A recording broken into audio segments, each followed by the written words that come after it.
where the Andes are, if you recall.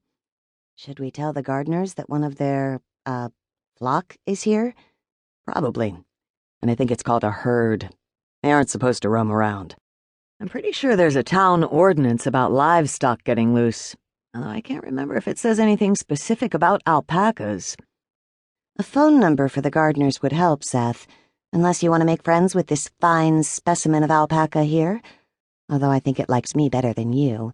But I wouldn't want Dorcas and Isabel to get jealous. I'd probably got it in my office. I'll be just a sec. With that, he turned and walked quickly toward the stairs to his office, leaving Meg face to face with the alpaca, who did not seem at all disconcerted. At least it wasn't a bull or something large and hostile. I wish I knew your name. How'd you get loose, anyway? I bet your people miss you. And your friends. How many alpacas were there in the herd? Meg wondered. The alpaca appeared to become bored with Meg and wandered over to the goat pen, where the animals exchanged tentative sniffs across the fence. At least they weren't fighting.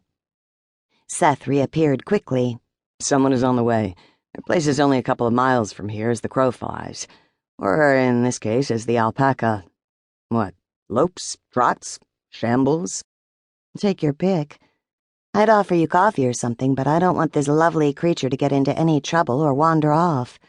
I don't know anything about their habits, and I'd hate to see it end up in front of a car on the road. It seems kind of trusting. Meg eyed the animal's shaggy fur. I'd like to pet it, but I'm not sure it would be happy about that. Better not to, for now. We can ask its owners if it's friendly. Although I see what you mean. You kind of want to bury your fingers in the fur.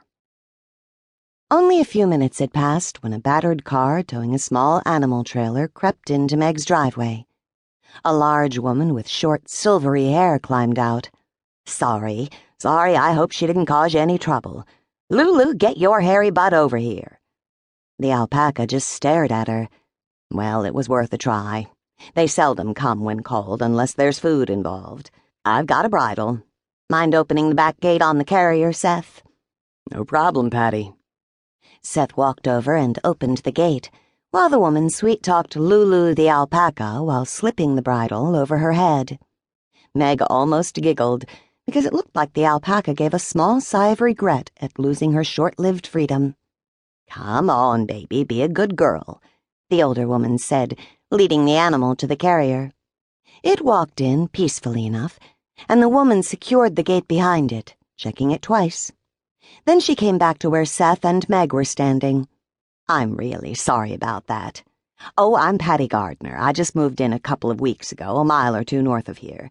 You must be Meg. Seth's mentioned you.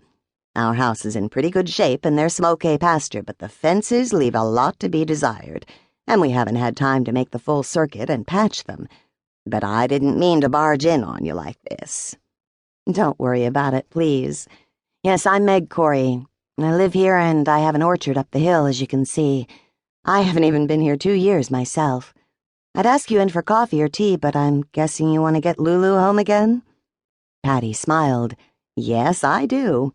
I need to figure out where she broke through the fence and if any of her pals followed her. I could be chasing alpacas all night. How many do you have? 15 at the moment. It's a small herd by most standards, what they call a foundation herd. We're pretty new at this, so we're starting small, but we'll be breeding them.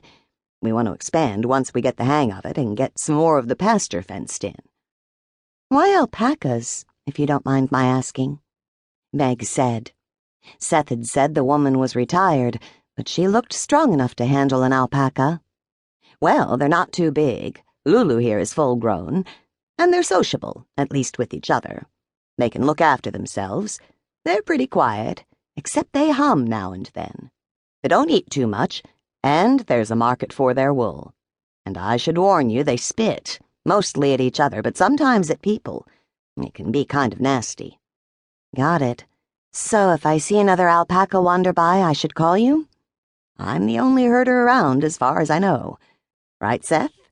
At least within town limits. You're breaking new ground here, Patty. Beats wrangling government regulations. I've had my fill of that. Patty turned to Meg. Can I get a rain check on that coffee? I'd like to get to know my neighbors.